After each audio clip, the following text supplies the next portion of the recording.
कांग्रेस पे लगातार आरोप ये लग रहा है कि कांग्रेस किसानों को भड़का रही है, कांग्रेस गलत अफवाह उड़ा रही है कि किसानों की ज़मीन चली जाएगी। क्या कहेंगे तमाम मुद्दों पे? देखिए, सबसे पहली बात तो ये अजब चीज़ है कि हमारे प्रधानमंत्री जी कहते हैं कि किसानों को समझ में नहीं आता कि जो कानून उनके लिए बनाया गया है वो उनको समझ में नहीं आता। तो अगर किसानों को समझ में नहीं आता तो किसको समझ में आता? नरेश तोमर साहब को समझ में आता है, पीयूष गोयल जी को समझ में आता है, कि अमित शाह जी जो अपने आप को किसान बताते हैं उनको समझ में आता। यहाँ पर जो बैठे जेन्युइन किसान है, इनकी परेशानी है, और प्रधानमंत्री इनके बारे में बात करने के बदले, इनसे बात करने के बदले ये कहते कि इनको समझ में नहीं आता। ये अहंकार है और ये अहंकार ज़्यादा टिकेगा नहीं। लेकिन आप लोग आंदोलन में वो कह रहे हैं पेट्रोल डालने का काम कर रहे हैं, क्योंकि प्रधानमंत्री ने कहा कि बातचीत का जो दरवाजा है, रास्ता है, वो खुला हुआ है। तो ये आंदोलन के रास्तों को छोड़कर उस रास्ते पे जाने में क्या बुराई है? तो प्रधानमंत्री अपना मोबाइल नंबर दे दे। प्रधानमंत्री ने तो कहा कि हमारा फ़ोन हमेशा चालू रहेगा। एक फ़ोन एहसान जाफरी की पत्नी ने भी किया था, तो फ़ोन उठाया था प्रधानमंत्री जी ने। प्रधानमंत्री जी बोलते हैं कि फ़ोन नंबर है मेरा, तो दे दे फ़ोन नंबर, सार्वजनिक कर दे प्रधानमंत्री अपना नंबर कि किस नंबर पर अवेलेबल हो गए। और दूसरी बात, प्रधानमंत्री जी कहते हैं कि बातचीत का जो रास्ता है वो इस वक्त खुला है, तो प्रधानमंत्री जी तीनों काले कानून वापस ले ले। काले कानून क्यों नहीं लेते वापस? लेकिन कहीं ना कहीं उनके मंत्री हों या जो भी बयानबाजी आ रहा है, रुख तो साफ है सरकार का, वापस नहीं होगा, संशोधन हो जाएगा। यही अहंकार दुर्योधन का था। दुर्योधन यही कहा था जब भगवान कृष्ण गए थे उनके पास और कहते केवल 5 ग्राम वापस दे दो, 5 ग्राम। तब कहा था 1 इंच जमीन नहीं दूंगा। ये अहंकार था। अहंकार रावण का भी था। उन्होंने कहा माता सीता को मैं वापस नहीं जाने दूंगा। ये अहंकार जब रावण का नहीं टिका, जब दुर्योधन का नहीं टिका, तो इस सरकार का क्या टिकेगा? राजनीतिक तौर से वही हश्र होगा जो दुर्योधन और रावण का हुआ था। जब जब जब जब वो लगातार कहते हैं कि कानून से आपकी फायदा होगा, किसानों की आय दुगनी होगी, तो प्रधानमंत्री भरोसा किया जा सकता है ना एक बार? प्रधानमंत्री ने यह भी कहा था कि 50 दिन में किसी चौराहे पे मिलेंगे। नोटबंदी के बाद देश की अर्थव्यवस्था बढ़ेगी, $5 ट्रिलियन की इकॉनमी हो जाएगी। क्या हुआ? 50 दिन के बाद मिले प्रधानमंत्री? यही प्रधानमंत्री जी ने कहा था कि जीएसटी के बाद देश की अर्थव्यवस्था और बढ़ेगी। क्या हुआ? उसके बाद मिले प्रधानमंत्री जी। प्रधानमंत्री जी ने टेलीविजन पर आकर कहा मैं 20 लाख करोड़ का दे रहा हूँ देश को, पैकेज दे रहा हूँ। क्या हुआ? अब पता चला कि 2 लाख करोड़ का भी पैकेज नहीं दिया। तो प्रधानमंत्री जी की बात पर खुद प्रधानमंत्री जी जब भरोसा नहीं करते तो और क्या करें? कनाडा के प्रधानमंत्री जो अभी है, उन्होंने तो आज फिर सरकार का दोबारा से समर्थन कर दिया कि जो सरकार कर रही है वो लोकतंत्र के हिसाब से बहुत सही है, जबकि 2 महीने पहले किसानों का समर्थन उन्होंने कहा था। इस पर आप देखिए, अगर वहाँ के कनाडा के प्रधानमंत्री को ये लगता है कि भारत के प्रधानमंत्री सही कर रहे तो उनका अधिकार है ये करना। देखिए, मामला तो भारत का है ना, लेकिन डंका बज रहा है ना विदेश में कानून को लेकर। तो बिल्कुल बच रहा है। तो प्रधानमंत्री जी बात करे, कानून को वापस ले, या कि प्रधानमंत्री कहे कि कानून गलत है। प्रधानमंत्री, देखिए, प्रधानमंत्री एक बहुत मज़ेदार चीज़ कहते हैं कानून आपको लागू करना है तो करो, नहीं करना है तो नहीं करो। कभी ये होता है या तो आप प्रेग्नेंट हो या तो नहीं हो। कभी आधे प्रेग्नेंट आपने सुना है? या तो कानून लागू होगा ये तो नहीं होगा। ये शायद आरएसएस की शाखा में छापा गया होगा या गोलवलकर की बंच ऑफ थॉट्स में छापा गया होगा कि कानून लागू हो सकता है या नहीं हो सकता। कानून लागू होता है या नहीं होता है? तो किसान कह रहे हैं नहीं लागू, इसे वापस ले लो। आधा लागू कैसे हो सकता है? प्रधानमंत्री जी वो बता दें। अभी आपने कहा कि भारत का मामला है, टिंडो का मामला नहीं है, लेकिन जब बाहर की ही हस्तियां किसान आंदोलन के समर्थन में ट्वीट करती हैं, इनके समर्थन में बोलती हैं, तब ये मामला भारत में वो भी उनका अधिकार है, जैसे ट्रूडो का अधिकार है, जैसे सबका अधिकार है। सबका अधिकार है। जैसे हमने कहा था अमेरिका में ब्लैक लाइव्स मैटर पर, मानवता के भाई बोलने का सबका अधिकार है। किसी का विचार कुछ और होगा, किसी का विचार कुछ और होगा। हमें 18 साल की लड़की से घबराना नहीं है। ये भारत की हुकूमत है, ये 18 साल की लड़की से क्यों घबराते? प्रधानमंत्री बात करें। और यहाँ पर जो लोग बैठे तो अपने लोग हैं ना, अपने लोग हैं। इनसे बात करने में क्या प्रधानमंत्री को डर लगता है? तोमर साहब को भेजते हैं, पीयूष गोयल साहब को भेजते हैं। प्रधानमंत्री स्वयं आकर बात क्यों नहीं करते? ये भी एक सवाल है। आए प्रधानमंत्री बात करें। हरित क्रांति का भी लोगों ने विरोध किया था। किसका? हरित क्रांति का भी लोगों ने विरोध किया था, लेकिन कानून लागू हुआ था। प्रधानमंत्री जी कह रहे इसका विरोध हो रहा है। हरित कानून में लोगों को समझाया गया था किस तरह से फायदा होगा। यहाँ पर प्रधानमंत्री एक चीज नहीं समझा सकते किस तरह का फायदा हो सकता है। ये प्रधानमंत्री सिर्फ अपनी मन की बात करते, काम की बात नहीं करते। हरित कानून में क्या कॉर्पोरेट्स को फायदा हो रहा था? मुनाफा हो रहा था? फायदा गरीब लोगों को हो रहा था। आज जब प्रधानमंत्री अहंकार से कहते और उनके मंत्री अहंकार से कहते कि यार जीन्स में लोग बैठे, यहाँ पर लंगर की सेवा चल रही, इसके पैसे कहाँ से आते? इसके पैसे इसलिए आते क्योंकि पिछली सरकारों ने किसानों का ध्यान रखा था, उनकी आयु बड़ी थी। आज उस पर वो प्रश्न उठाते। इनकी सरकार ने क्या किया उसका रिपोर्ट कार्ड क्यों नहीं देते वो? लेकिन सरकार ने कभी बैक गियर नहीं लगाया। जितने भी कानून आए अभी कह रहे सीए डंके की चोट पर लागू करेंगे, और आपको लगता है, उम्मीद है कि वापस हो जाएगा? देखिए, मैं वही कह रहा हूँ, इतिहास ये है उनका। इनका इतिहास यही रहा है कि पीछे नहीं जाएंगे, ऐसे ही बताते हैं।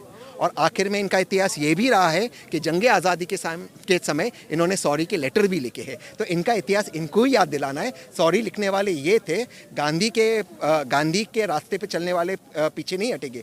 मैं सरकार को ये कहना चाहता हूँ, मोदी जी को ये कहना चाहता हूँ, यहाँ पर जो किसान है वो उनके पुलिस से बिल्कुल नहीं डरती, उनके डंडे से नहीं डरती, उनकी जेल से नहीं डरती, उनकी गाड़ियों से नहीं डरती, क्योंकि इनके पास सुरक्षा कवच है बाबा साहेब आम्बेडकर के संविधान का। ये संविधान की लड़ाई है। ये पीछे अगर मोदी जी को नहीं जाना तो नहीं जाए, लेकिन किसान तो आगे बढ़ते ही रहेंगे। लेकिन देश के जो मैंने बोला है, पेपर में आया है, Trudeau he has appreciated the president, our Prime Minister Modi. Good. I am happy that he is negotiating with the farmers. Good, that's good. जो भी देश के मुख्य चेहरे हैं, चाहे आप बात कर लिए सचिन तेंदुलकर, भारत रत्न, अक्षय कुमार, इतना बड़ा नाम, तमाम लोग आपके विरोध हैं। अक्षय कुमार जी भारत के सिटीजन हैं। उन्होंने 1 साल पहले कहा था, 1 साल पहले अक्षय कुमार जी ने डंके की चोट पे ये भी कहा था कि मैंने सिटीजनशिप छोड़ दी है और छोड़ने वालों। और अक्षय कुमार साहब 2011 में क्या कनाडा के प्राइम मिनिस्टर के लिए कैंपेनिंग कर रहे थे या नहीं कर रहे थे? ये प्रश्न मैंने पूछा था ट्विटर पे, इसका जवाब अब तक नहीं मिला। वो देशभक्त नहीं है। मैं क्या कह रहा हूँ देशभक्त? आरोप हम किसी पे नहीं लगाते। हम ये कहते हैं कि हम जो है गांधी और अंबेडकर के रास्ते पे चलते हैं। हमने कभी सॉरी नहीं कहा। और जंग आज़ादी में हमारे पूर्वजों ने कुर्बानी दी। ये बता दे इनके कौन से पूर्वजों ने कुर्बानी दी, हमें भी नाम बता दे। हम ना सॉरी बोलेंगे, ना हम आगे हटने से डरेंगे। पीछे इनको नहीं जाना तो ना जाए। प्रधानमंत्री ये कह रहे हैं, जिस तरह से किसान कह रहे हैं और पार्टियां कह रही हैं कि कानून को मांगा नहीं गया था। प्रधानमंत्री जी कह रहे हैं ना तो दहेज प्रथा पे कानून मांगा गया था, उस पे बना, ना 3 तलाक पे मांगा गया था, उस पे बना, ना CA/NRC पे मांगा गया था, उस पे बना। तो आप जो चीज मांगेंगे खाली उस पे थोड़ी कानून बनेंगे? ये लोकतंत्र है, यहाँ की व्यवस्था स्थिति के हिसाब से कानून बनेंगे। बहुत अच्छी बात है। तो फिर प्रधानमंत्री को बोले, अगर पूछते नहीं बनता तो पार्लियामेंट को क्यों चला रहे? रबर स्टैम्प के लिए चला रहे। राज्यसभा में वॉइस बिल में क्यों पास किया प्रधानमंत्री जी ने इस कानून को? इसका वोटिंग करा देते। अकाली दल नहीं थे उनके साथ, वॉइस वोट में कराया, डिवीजन ऑफ वोट नहीं कराया, जो एक फंडामेंटल राइट है मेंबर का। यहाँ पे कितने सांसद आते, कितने एमएलए आते, डिवीजन ऑफ वोट नहीं कराया। प्रधानमंत्री जी को एक ओपन चैलेंज है, देश के 100 किसी भी कॉन्स्टिट्यूएंसी में करा दे इस पर वोटिंग, और वो भी बैलेट पेपर पर। देखिए जीतेगे या हारेंगे प्रधानमंत्री, हाँ या ना उस पर करा दे। जो व्यक्ति डिवीजन ऑफ वोट नहीं कराता, जो एक मेंबर का फंडामेंटल राइट है, आप कहते हो कि पार्लियामेंट मंदिर है जमहूरियत का, लोकतंत्र का, वहाँ पे आपने कानूनों का उल्लंघन किया है। असंवैधानिक तरीके से इस कानून को पास किया है। आप संवैधानिक तरीके से पास करते, इस पर डिस्कशन करते, विपक्ष को सुनते। आपने कानून को पास किया, आरटीआई में इनसे पूछा गया कि आपने किससे बातचीत की। इनका जवाब आरटीआई से, हमारे पास उसका डेटा नहीं। ये अजीब प्रधानमंत्री है, इनके पास कोई डेटा नहीं। कितने माइग्रेंट्स मर गए, उनका डेटा नहीं।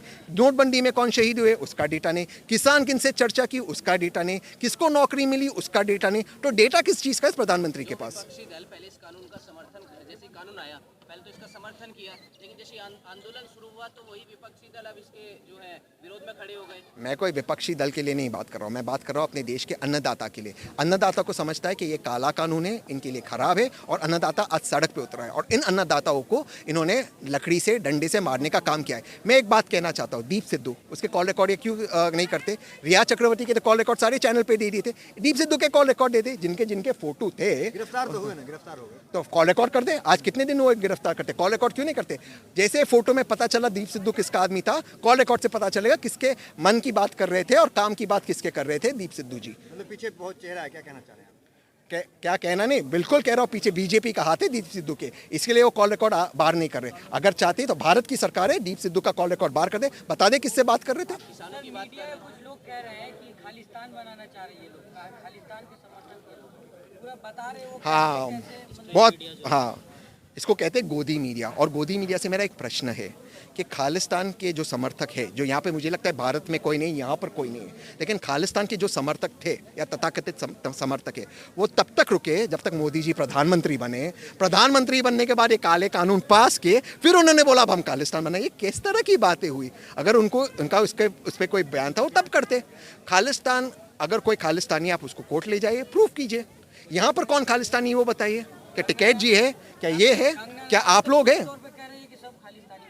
यही तो इस सरकार की समस्या है। वो कंगना रनौत, अक्षय कुमार की सुनते हैं, अपने किसानों की नहीं सुनते। यही समस्या, आपने सही पकड़ा। समस्या ये है कि कंगना रनौत और अक्षय कुमार की सुनती है, बाकी लोगों की नहीं सुनती। किशोर गुज्जर ने भी तो कहा था कि यहाँ पे 100% जो है ये लोग जो आतंकवादी बैठे हैं, या तो किसान यहाँ जो है, जी बिल्कुल वही पूछ रहा हूँ मैं इनसे कि उन्होंने कहा था कि यहाँ जो बैठे हुए हैं ये सारे लोग जो हैं आतंकवादी 100%, या तो सरकार के लोग इनको शूट करें, नहीं तो हमें बताएं, हम इनको जूते मार के तो भगाएंगे। पत्र लिखा था अमित शाह को। तो फिर देश के रक्षा मंत्री जो राजनाथ सिंह जी उत्तर प्रदेश की पावन भूमि से आते, उन्होंने क्यों कहा कि इस तरह की बातें नहीं होनी चाहिए? देखो, पहला सरकार अपना तय कर दे कि ये आतंकवादी है या नहीं है। अगर आतंकवादी है तो सरकार देश के सामने रखे, नहीं है तो सरकार क्यों कहती है कि आतंकवादी है? सरकार पहला तय करे उनका क्या है, और कंगना रनौत और अक्षय कुमार का सुनना बंद करे अब आप सरकार। यहाँ पर आ गए हैं, आपके ऊपर भी आंदोलन जीवी का टैग। मुझे बहुत गर्व है कि मैं आंदोलन जीवी हूँ, मैं जुमला जीवी नहीं हूँ।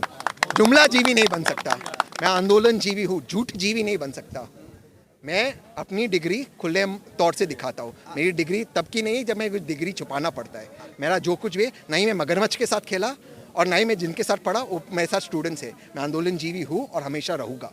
आखिरी सवाल, राहुल गांधी ने जो संसद का अपमान किया उसकी निंदा करेंगे श्रद्धांजलि देकर किसानों को, बिना स्पीकर से पूछे बिना? राहुल गांधी साहब ने किसानों को श्रद्धांजलि दी, ये काम प्रधानमंत्री को करना चाहिए। देश के किसान हैं, हमारे लोग हैं, उनको श्रद्धांजलि देने पे ये राहुल गांधी को नोटिस दे रहे हैं। और अरुण जेटली जी और सुषमा स्वराज जी, जो आज मरहूम अरुण जेटली और सुषमा स्वराज जी, उन्होंने कहा था कि पार्लियामेंट को भंग करना, पार्लियामेंट को डिस्टर्ब करना, ये जमहूरियत में, लोकतंत्र में एक प्रक्रिया होती है। तो तब अरुण जेटली जी और सुषमा स्वराज जी पार्लियामेंट का अपमान कर रहे थे। पहला भाजपा के लोग ये बता दें, राहुल गांधी ने क्या किया? पार्लियामेंट को भंग नहीं किया, डिस्टर्ब नहीं किया, लोगों को श्रद्धांजलि दी। जो काम प्रधानमंत्री और स्पीकर को करना चाहिए, सभापति को करना चाहिए, वो राहुल गांधी ने किया। और इसके लिए माफ़ी नहीं, दोबारा से करेंगे। क्या राहुल गांधी साबर करेंगे, माफ़ी मांगेंगे? दोबारा से करेंगे, 10 बार करना चाहिए और हमेशा करना चाहिए। क्यों माफ़ी मांगनी चाहिए इस चीज़ के लिए? हमारे किसान हैं, इसमें क्यों माफ़ी मांगनी चाहिए? हाँ, भाजपा के लोग पहले इसके लिए माफ़ी मांगे कि उन्होंने महात्मा गांधी का कैसा अपमान किया था। 30 जनवरी को गोडसे जिंदाबाद ट्रेंड हो रहा था, प्रधानमंत्री जी ने कुछ बोले? प्रज्ञा ठाकुर को पार्लियामेंट में बिठाया, प्रधानमंत्री जी कुछ बोले? पहला भाजपा के लोग इस देश से माफ़ी मांगे, फिर और लोगों से माफ़ी मांगे और सर्टिफिकेट बांटे। क्या मैसेज? जो व्यक्ति सिर्फ मन की बात करता है, काम की बात करने के लिए आपको सुनना पड़ता है, लेकिन उसको सिर्फ मन की बात यानी एक तरफा बात करना, उससे आप क्या मैसेज दोगे? अगर यही प्रधानमंत्री महोदय इस कानून को राज्यसभा और लोकसभा में डिस्कस करते, वॉइस वोट से पास नहीं करते, मेंबरों की सुनते, स्टैंडिंग कमेटी में भेजते, किसानों को बुलाते, इसके साथ इस पर बातचीत करते, तो इसका समस्या निकलता, इसका हल निकलता। प्रधानमंत्री किसी की नहीं सुनते। अगर ये कानून गलत था तो किसान आंदोलन शुरू होने से पहले विपक्षी दलों ने इसका विरोध क्यों नहीं करा? किए, बहुत सारे किए, इसलिए तो राज्यसभा में वॉइस वोट से पास हुआ। क्यों नहीं हुआ? क्यों इसका डिवीजन ऑफ वोट नहीं हुआ? क्योंकि प्रधानमंत्री के साथ अपने एलाइज नहीं थे इस पर। आज भी करा दे डिवीजन ऑफ वोट, बताएं इनके साथ कितने लोग हैं? आज भी नहीं है इनके साथ लोग। देखिए, आप कांग्रेस से हैं, आप स्पोक्सपर्सन हैं, तो आप नहीं, मैं कांग्रेस से नहीं हूँ, मैं सिर्फ समर्थक हूँ। समर्थक है। सवाल ये बनता है कि जो कांग्रेस के टाइम में जो आत्महत्या करते थे किसान, ये कानून इसलिए तो आया कि वो आत्महत्या रुक सके। ये अजीब लॉजिक है मोदी जी का ये लॉजिक है। और नोटबंदी में कि मुझे अपना वजन कम करना है, उदाहरण के तौर पे अगर किसी को वजन कम करना है तो पाव काट देगा तो वजन कम हो जाएगा। ये किस तरह का लॉजिक हुआ? अगर आपको वजन कम करना है तो साइंटिफिकली कीजिए। किसानों की आत्महत्या कम करना तो साइंटिफिकली करे। पैर काटने से वजन कम हो गया, इसको आप सेलिब्रेट करोगे? ये किस तरह का लॉजिक है? वजन तो कम होगा, लेकिन क्या वो साइंटिफिक चीज़ है? ये मोदी जी सोचें। Thank you.